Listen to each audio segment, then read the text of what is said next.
राधे राधे महाराज जी, आपके चरणों में प्रणाम।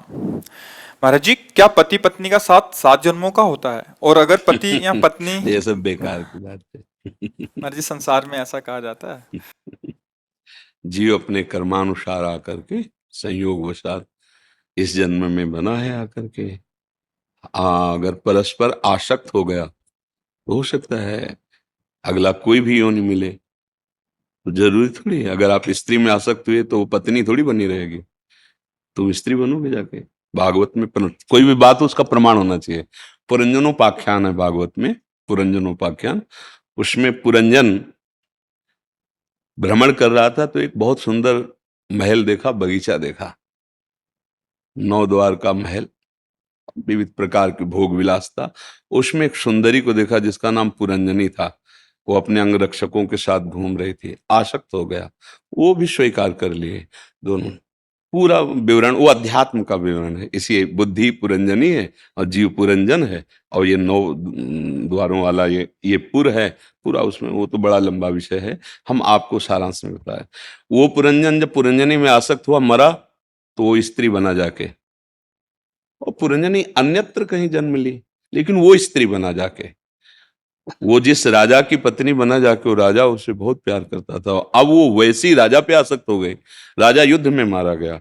अब वो चिता में, उस समय प्रथा थी, तो चिता में जलने के लिए बहुत विकल थी। तो पीछे से आवाज आई, ऐ सुन, मैं तेरा मित्र हूं, मेरी तरफ देख। तो उसने देखा तो एक बहुत ही सुंदर तेजस्वी पुरुष खड़ा। बोले, मैं तो आपको नहीं जानती हूँ। बोले, जानती नहीं, तो मेरा नित्य सखा है, मैं तेरा नित्य मित्र हूं। मेरा नाम अविज्ञात है। अविज्ञात माने मैं जानने में नहीं आता हूं। ना तू स्त्री है, ना ये तेरा पति था। तू देख। जब देख कहा ना, तो जैसे टीवी में दिखाई देता है ना, ऐसे उसे सैकड़ों जन्मों की स्मृति आ गई। और उसको दिखाई दे रहा, अरे ये तो बहुत बड़ा नाटक है मेरे साथ।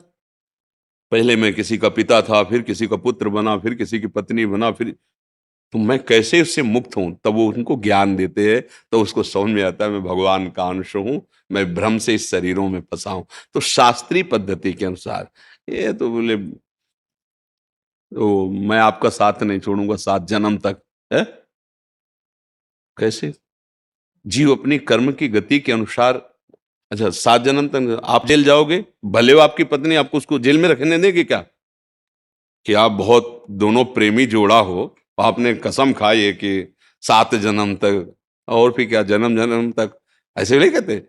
एक जन्म नहीं, 7 जन्म तक, 7 जन्म नहीं तो जन्म वो समझते हम काल को अधीन किए हो, जैसा हम चाहे। यही की जेल में आप बताओ, हमें प्रमाण दो कि आपके द्वारा अपराध बन जाए और आपको कानूनी सजा मिले आपको, तो क्या आपकी पत्नी को आपको साथ रहने में मिलेगा? नहीं मिलेगा ना। पत्नी हत्या कर दे किसी की और वो जेल जाए, तो आपको साथ रहने को मिलेगा क्या? तो यही तुम 7 जन्म नहीं निर्वाह कर पा रहे, तो आगे क्या बात बोलो? फेल हुआ ना ये बात 7 जन्म वाली। आगे तो अलग बात, पत्नी अच्छे कर्म करेगी तो स्वर्ग जाएगी, तुम गलत कर्म करोगे तो नरक जाओगे। वो क्या बनेगी, वो क्या, अलग अलग खेल। एक महात्मा में दृष्टांत में बताया था कि एक गांव के परिवार में संत जन आया करते थे। तो पत्नी बड़ी श्रद्धावान थी, वो सत्संग सुना करती थी। पत्नी के ऐसे भाग्य थे कि पति बहुत ही बहिर्मुख, इधर उधर आचरण करने वाला। पत्नी ने तो गुरु बनाया और नाम जप करना ऐसा। और पति तो बार बार प्रार्थना करते कि देखो, हमारे गुरुदेव भगवान आते रहते हैं, आप उनसे मंत्र ले लीजिए, बिना भजन का जीवन व्यर्थ का जीवन होता है ऐसा। तो एक दिन कहा, ठीक है, आज हम गंगा स्नान करने जाएंगे, अपने गुरु जी से कह देना हमें दे दे मंत्र। स्नान करने जा रहे, 4-5 मित्र, कहाँ जा रहे हो? मैं बोलो, रोज लगी रहती है, गुरु मंत्र ले लोगे तो आज ना। अरे कहा है, जहाँ वो ऐसे बहिर्मुख पुरुषों का संग, फिर उसकी श्रद्धा बदल गई।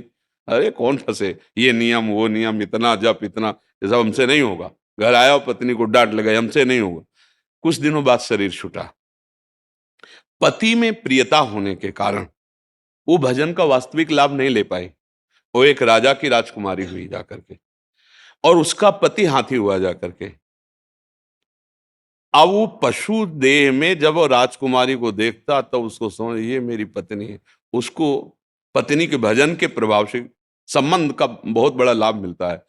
वो तो ये तो राजकुमारी हुई और मैं हाथी के शरीर में हो गया। अब जैसे जैसे नौ किशोर अवस्था हुई, अब वो राजकुमारी का स्वयंवर, तो हाथी ने भोजन छोड़ दिया, खाना पीना छोड़, क्योंकि उसको पता यार इतना हमें प्रेम करने वाली पत्नी अब दूसरा कोई वरण करेगा। राजा के बहुत वैद्य जो पशु सेवा चिकित्सा वाले थे, उन्होंने बताया बचेगा नहीं, कुछ खा पी नहीं रहा, ऐसा है।